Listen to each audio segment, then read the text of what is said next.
Hello and welcome to So You Want to Be a Writer. I'm Peter. And I'm Ros. I'm a writer and I also coach other writers. So this week we were going to talk about taking criticism, because there's a lot of criticism involved in being a writer, and you're going to get a lot of people giving you opinions on your book, and indeed a lot of this is very useful to get, because most writers rely heavily on getting good and useful criticism on their works in progress. So it's a completely normal part of writing life. It's a normal part of writing life when you're in the writing process, and then at quite a few stages afterwards in the life of the book, when it goes from just being an ordinary manuscript you have to eventually getting to the outside world. But I suppose it makes sense to start with getting criticism when you're writing the book, or the first people you might show it to. So I suppose the first person who criticises your work is yourself. Well, yes, that's very important. Self-criticism. Yes. How easy is that? It's a double-edged sword. We've all usually got an idea of what we want the book to be, and we spend a lot of time working at it to make it to make it match up to our hopes. And criticising yourself comes in so many different guises. There's, first of all, just being sort of satisfied or dissatisfied, and then the more you learn about writing, the more you know to look for different things that might be wrong about it, and right as well, because criticism is also positive. It's and when you get feedback from other people, one of the things you hope they'll tell you is not just what you're doing wrong, but what's going well. But self-criticism is a very important discipline to develop. So you criticise yourself, you put a piece of work aside, you come back and have a look at it, and then there's the next big stage. Heart in mouth time, you're going to show it to somebody else. Yes, you can show it to somebody else, or you might read it out to a writing group, or you might have an online writing group that you can upload it to, and then however you all discuss it, that's the point where your heart is in your mouth, yes. Presumably that's easier with an online writing group because you're not face to face staring at somebody's eyeballs, but it must be quite scary. It is quite scary, and it's quite scary to watch somebody's face go through all the changes as you're starting to explain, this doesn't quite work, what did you mean by this? And yes, you can probably be more honest if you're giving the criticism, if you aren't seeing the expression on the writer's face.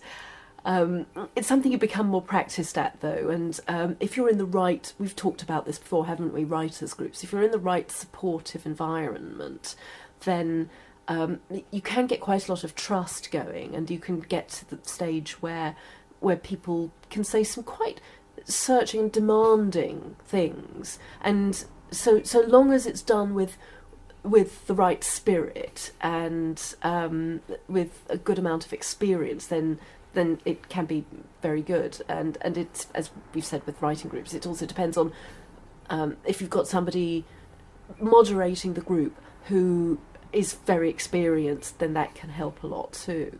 But just today we'll imagine that perfect equilibrium has happened, and we've got past all those problems of whether they are the right people to be criticising you.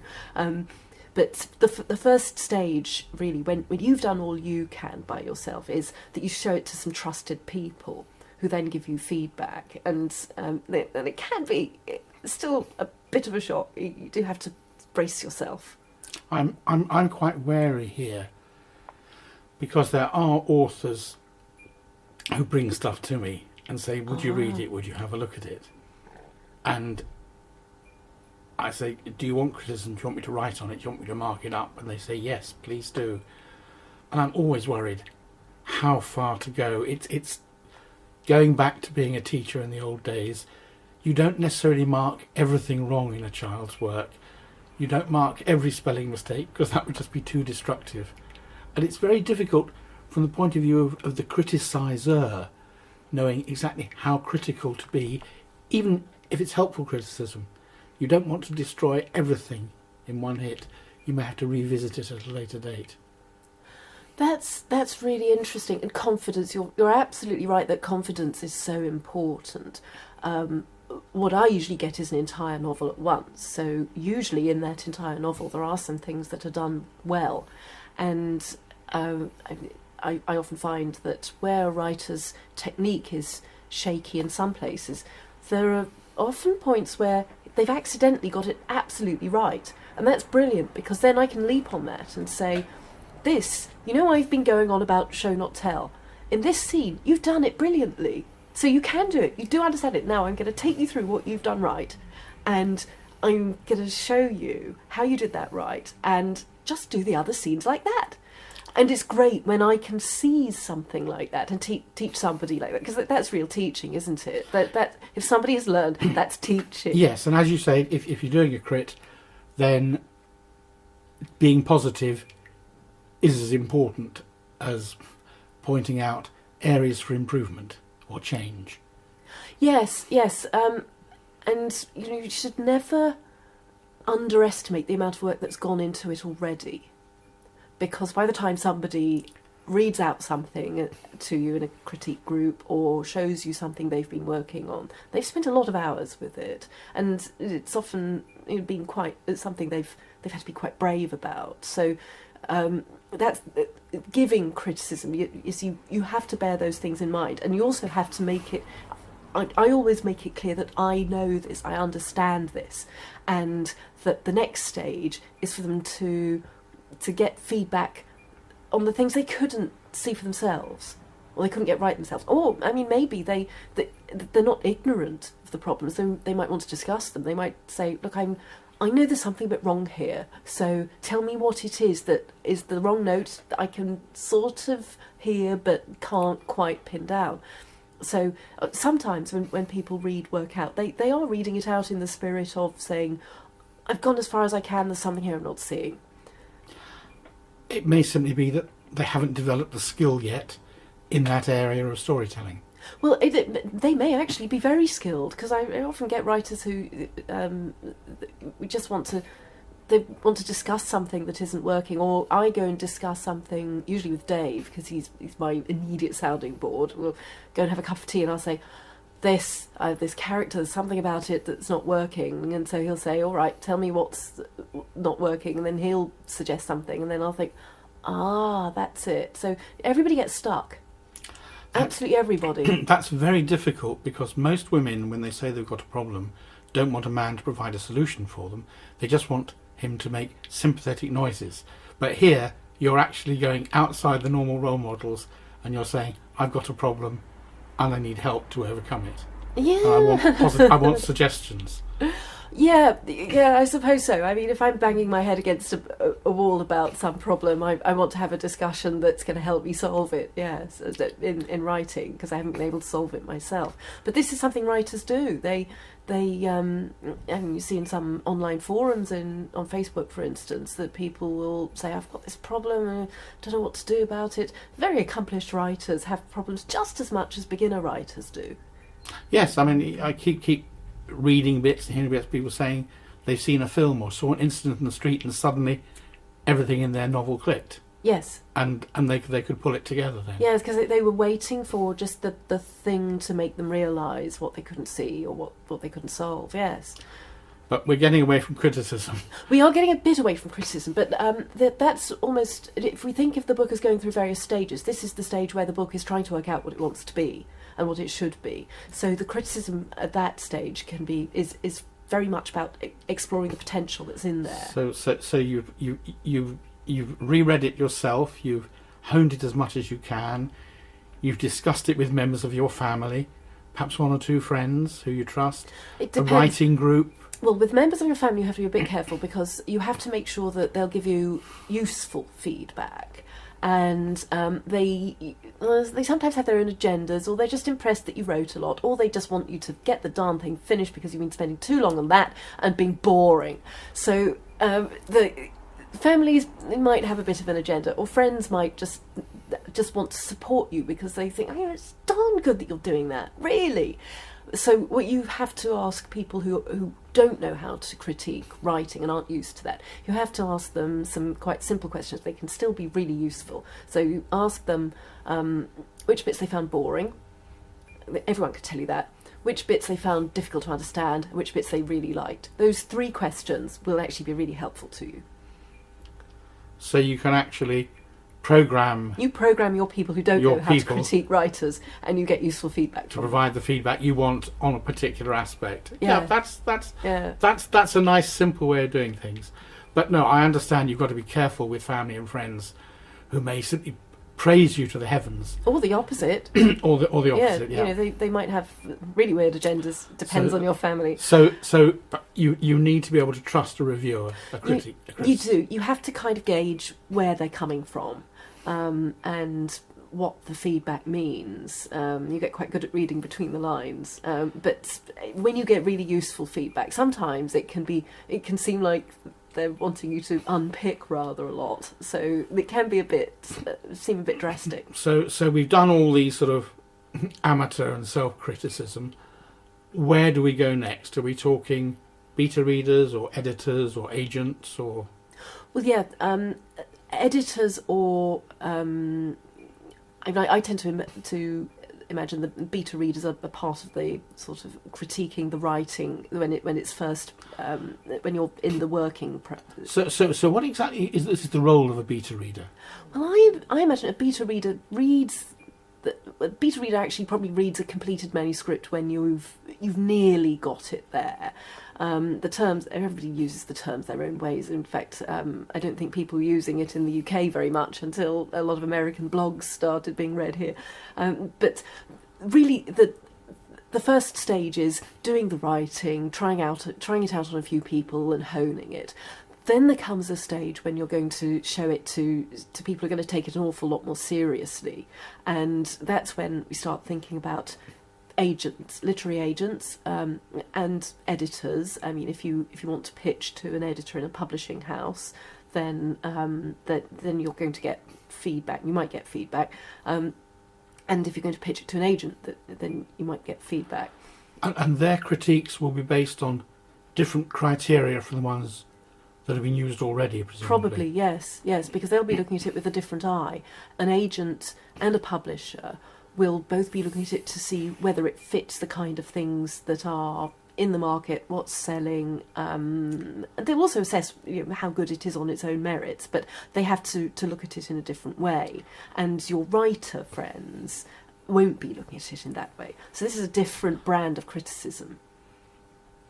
And yes, for a different purpose. Yes, whether it's a commercial product. Yes, yeah. But and also it depends on the expertise of your writer friends, how much they've worked in the commercial situation, and just what their view of the market is. With agents and editors, you're going to get a different kind of response. Now, you might not get any response at all, and agents and editors get an awful lot of books, and they can't necessarily respond to all of them. They often look at the first few pages, and if it's really not going to be a good fit for them, you might well get a form rejection, which is just the equivalent of a compliment slip or a one-line email, and that can be very disappointing, and you actually don't really know what to make of it. You don't know if the book is just nowhere near good enough, or if it's actually very good but they're so busy and you're just not what they're looking for, but it might be a good book. It's really hard to tell. Or they've already got 3 books on the stocks that are like very similar, so they don't need another one in their stable at the moment. Yes, exactly. So it's really hard to know how to take that kind of response. But where you're on a bit more of a sure wicket is if they do give you some feedback about the book, and that shows they spent some time with it, and also that they thought it was worth coming back to you and communicating to you about it. Now, again, they will have their market in mind, so that's the way they will be viewing the book, and they'll probably give you suggestions about fitting better with the market. And that may be something you don't want, or that may be something you want very much. But an agent, you could send your book to several different agents, and if they all responded in that sort of way, they might have wildly differing opinions about what to do. Presumably in the same way that different publishing houses have strengths and different editors within them concentrate on a particular, I'll use the term genre even though I don't like it, presumably there are agents who specialise in crime, romance, whatever. Yes. And so you try and steer your book to whoever's most appropriate. You certainly need to choose your agents carefully to start with, and if you're going to query editors directly, then you need to choose them carefully as well. Usually if you're going for some of the big publishing companies, it's better to go through an agent because they deal with them. Small publishers don't deal so much with agents because they're probably not going to be paying the kind of money that it's worth an agent getting out of bed for, to be honest. Right. So that's why you might query agents and where you might query publishers. But yeah, they will give you more market-specific kind of feedback. And if they think you'll be a good fit, it might be a very good thing to partner up with them, or it might not be what you want. But anyway, it's sometimes a bit of a shock for people when they've gone through a lot of rewrites, been guided by writers, or even readers of that kind of book, and then they send the book to an agent or to a publisher, and it comes back with a completely different set of opinions. But the thing is, there's so many ways that you can edit a book and change it, that this is why you'll end up getting wildly differing kinds of feedback. And again, if the book's being aimed at a different market, the feedback will be different again. I mean, that's part of the secret, isn't it? There are lots of sorts of book, and there are lots of sorts of readers, and it's marrying the two together. And editors and agents come within the realm of readers in this case. So they do. Well, they have access to particular kinds of readers, don't they? So they're thinking what will suit them. Agents think of what will suit the editors they know well, and publishers think of what will suit the readers they already know how to serve. So agents and editors will, if they like your work, make suggestions. It's a good sign if they, and people don't realise this, they don't realise that if they get a letter with quite a few detailed remarks about their novel, especially from an agent, they don't realise that actually they've done really well. Should you then take note of that and resubmit, or will the letter say, thank you, but don't bother resubmitting? Well, that's a good point. Sometimes they say, we don't think it would be suitable for us for the following reasons, but that's still, they have singled yours out for quite a bit of thought in order to write that letter. So that is a good sign. And it might be that you wouldn't fit well with them, and they might say so at the end of the letter. They might say, I can't really see me being able to sell this, but I wanted you to know that that I considered it seriously, and the letter is proof of that. On the other hand, they might say, if you rewrote it along these lines, I'd be pleased to look at it again. I mean, yeah, I suppose that reading a book and writing some constructive criticism is 1-2 days work, something like that. And I don't know how much you charge an editor out at per hour, but that's quite a commitment from them already, isn't it? It is, yeah. And sometimes they will read it. Well, then if we go on to, if an agent takes you on, they'll read it quite a few more times actually, and give you detailed notes about it. So something that people don't realise is that throughout, if they're new to publishing, they don't realise that throughout the entire process, you will get a lot of notes on your book. And it starts with the writers, and then if you get taken on by an agent, they will give you detailed notes, and there might be a rewrite, unless it happens that you've hit exactly what they want, and it's fine. You might do, but it's more likely that they will give you a lot of notes. And then, once it starts being introduced to publishers will have, different ideas again, and so it goes on and on and on. You can end up getting a lot of criticism and notes about the one book, and it's quite normal. Right, this is radio, and I know none of you out there can tell this, but all the time Roz has been talking, I've been nodding like a He demented has been donkey nodding, honestly. on the back shelf of a car. I need time now to digest what we've been talking about.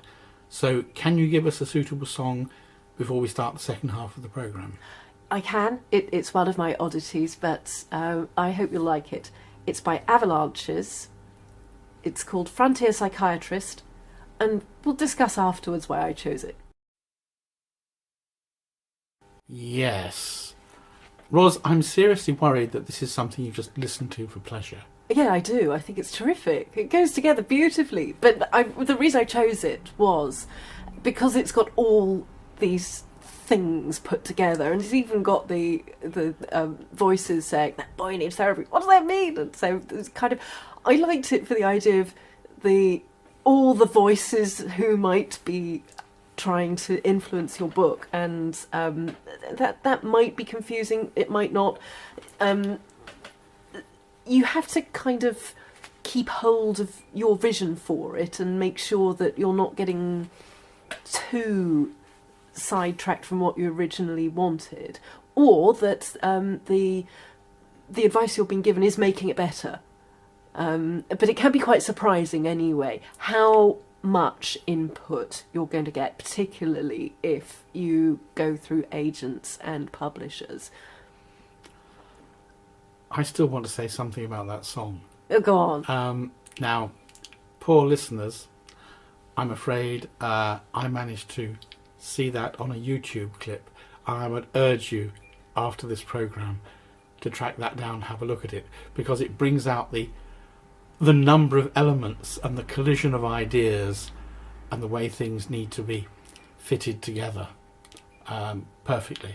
Absolutely superb. A really good choice of music. Oh, good. I'm glad you liked it. I first heard it on the radio and I thought, I just love that. I love the way it works. It's so quirky. And anyway, we are deviating. This isn't always a music show. No, but why not? You write music, don't you? When I was a teenager, I liked to, but I didn't mean you write music. I mean, no, one I did, writes actually. music. No, I did. Music is written, but you did. Yeah, I did. Oh, we'll discuss that at a future program. I only wrote by ear and on the piano. Right. I didn't actually do the blobs. A red Can't piano? read the blobs. It wasn't. It would have been red if I'd had my way. Those of you who didn't get that reference, you'll find out one day. No doubt. We might talk about covers again sometime. Yes.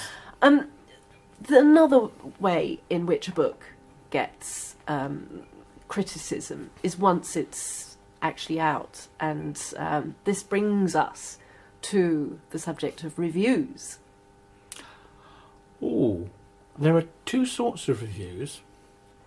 There are the reviews that come out after a book has been published, and there are the reviews that seem miraculously to appear before a book is published and get on the back cover of the jacket and things like that. Is there any difference between those, or?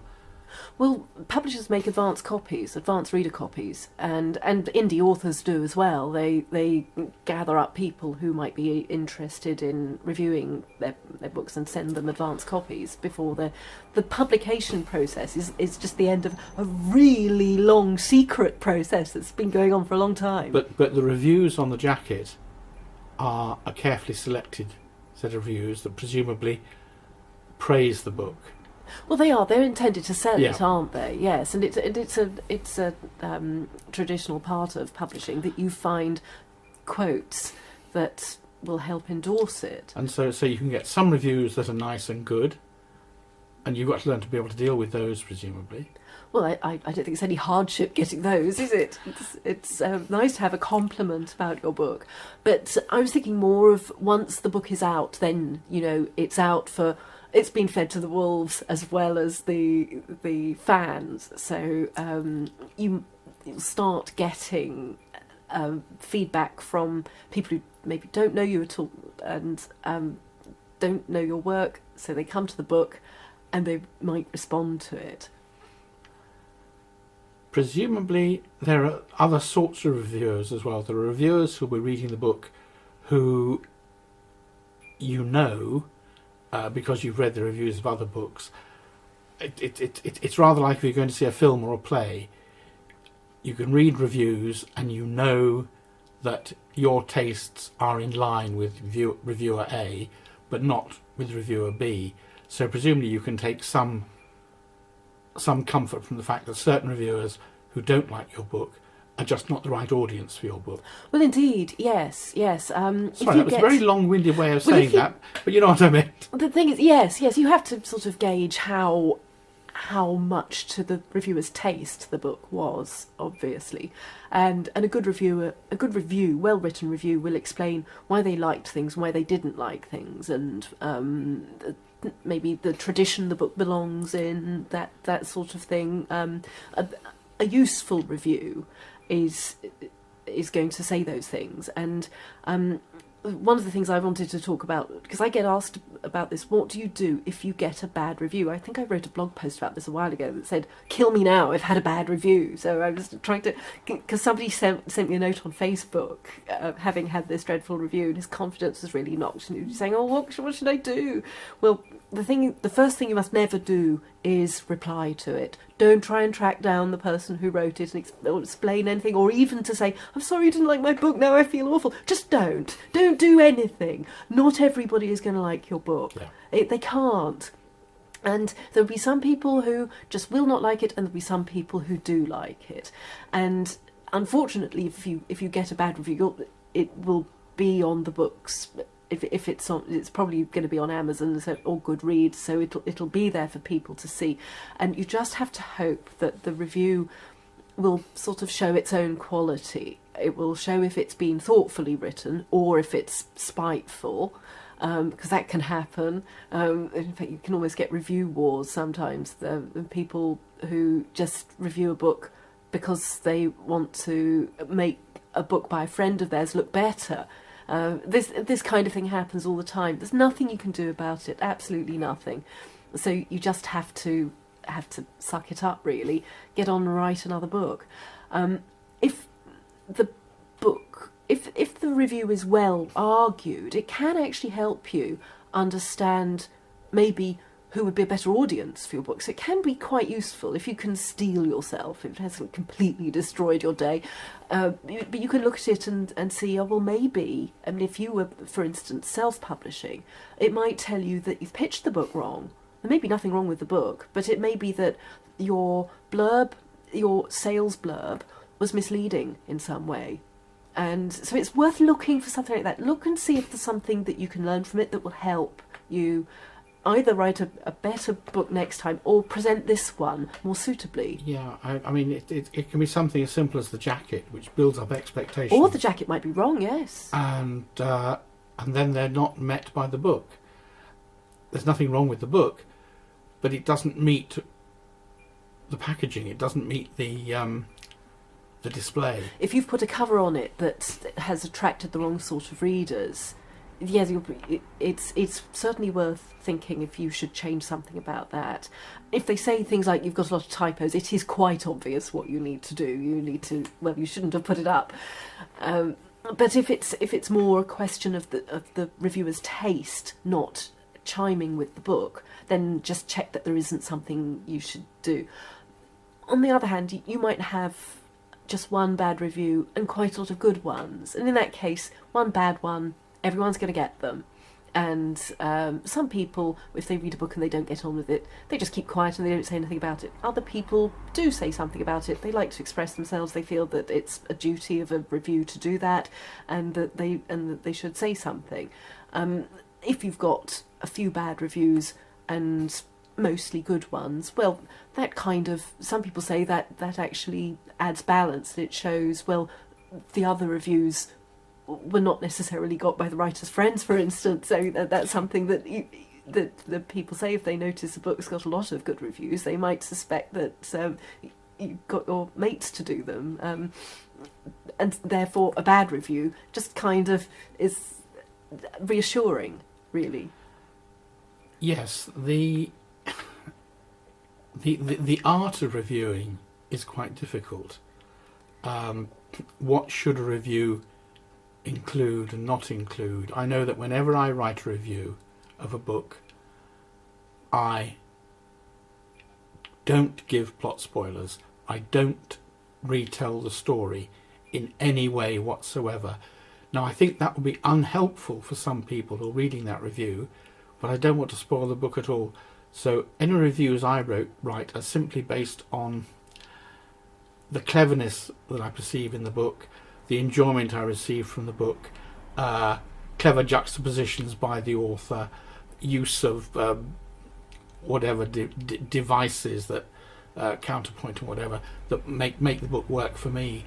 But presumably some reviews also come across as I read them, telling you what the story is, and I think that's dreadful.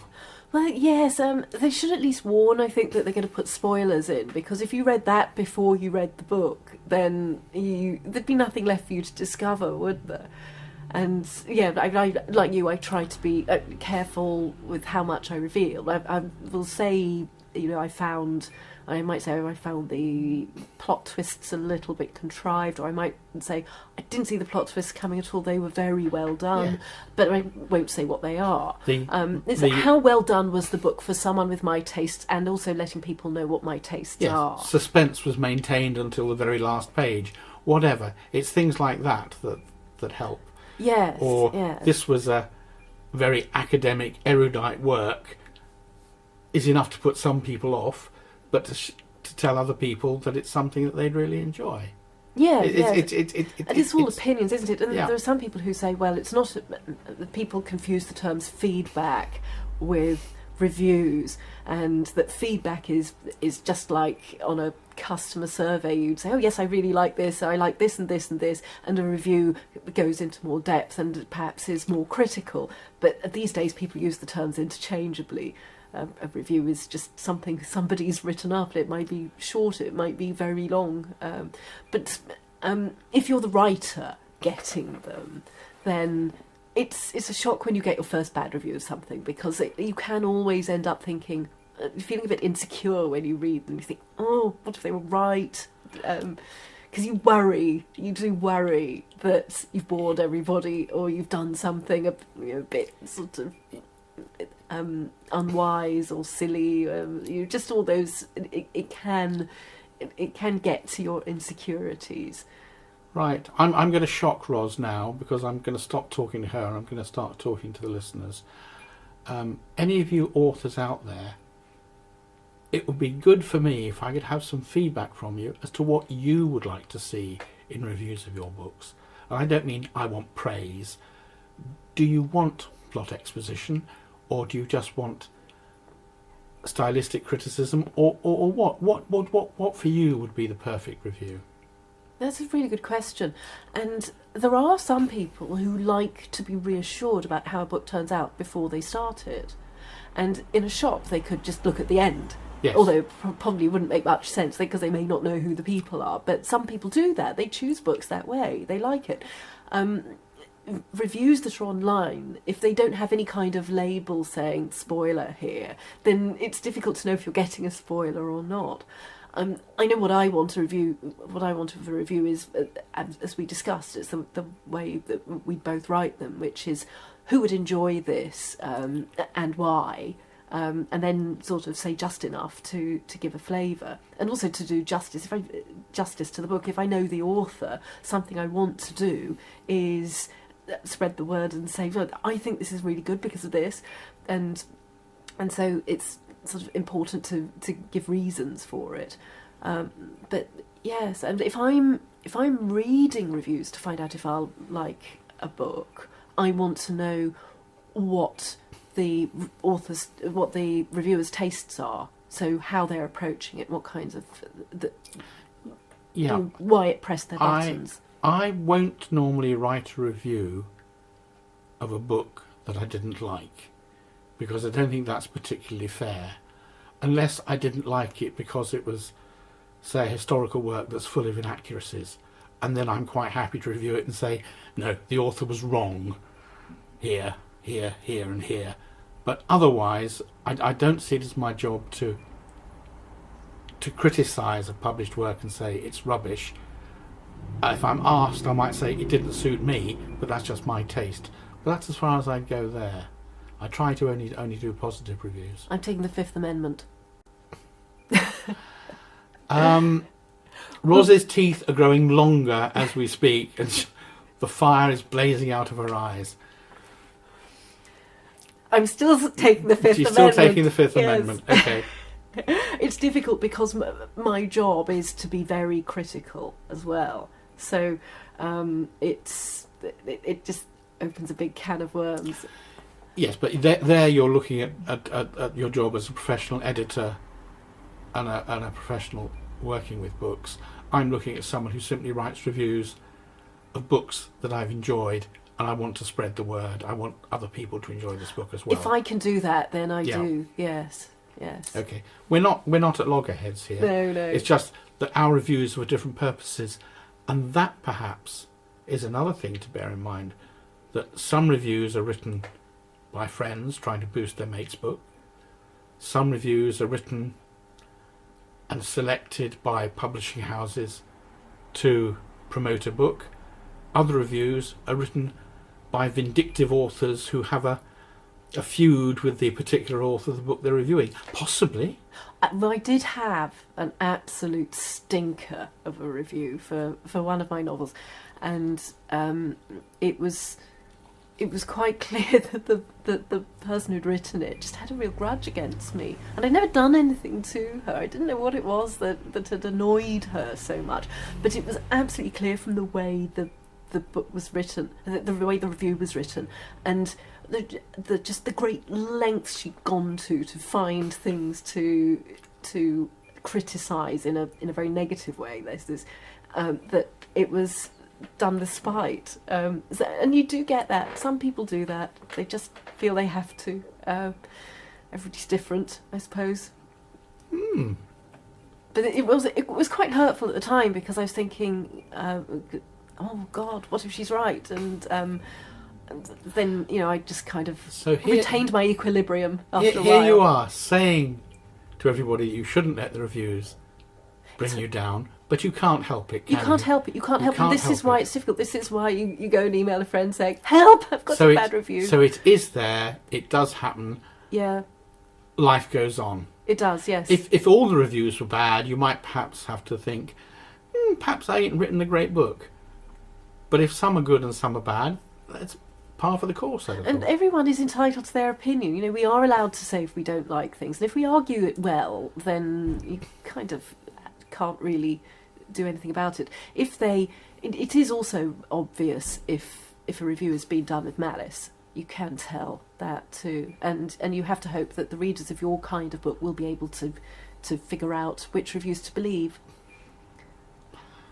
Right. There is something you can learn from good reviews as well. It is worth, as well as making you feel better, a nice pick-me-up, something that is worth looking at in your own reviews. The good ones are, especially good ones that are well argued, that say something substantial about the book, is look at them to see, to help you sell your book better, to help you talk about it in interviews.